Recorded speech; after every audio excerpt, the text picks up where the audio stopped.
Rahajeng semeton, dumugi kena rayu bahagia, sukses ring segala bidang sinarang sami. Inggih semeton ring piti sane mangkin jedewa punika jagi nguning ayang indek kewentanan mirah kresna dana kentan nggih. Nah santokan puniki semeton makeh sane ngarsang nah kewentanan mirah kresna dana sekadi napi kentan.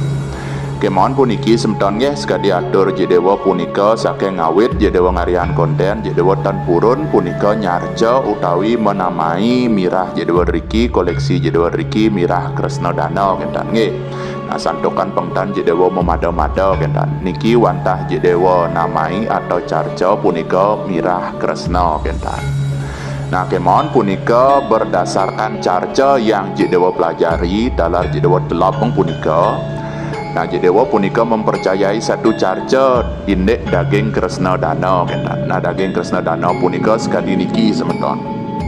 Ya nano mirah mewarna irang mokumanap gadang mobiang lalah mesunar kadi matanai ngaran mirah kresna dana kentan. Yen wentan mirah mewarna selam, nah niki sampun mirahnya mewarna irang nika dasar nggih.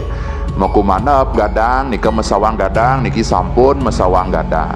Mobiang lalah nah nika ampun medaging inklusi pelangi nah nika dados semeton nyingaan punika ring video kentan. Nah nika wentan bintik-bintik pelangi makeh pisan kentan.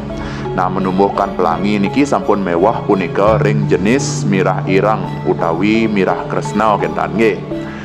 Ampun kentan mesunar kadi matanai nika wentan sters kadi sunar matahari nah niki sampun dalar medaging ring mirah puniki kentan.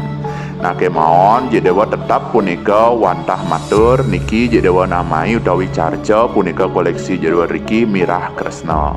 Nah yening semeton punika wentan serak utawi kepercayaan sarang carja yang jedewa pelajari indek kewentanan kresna dana.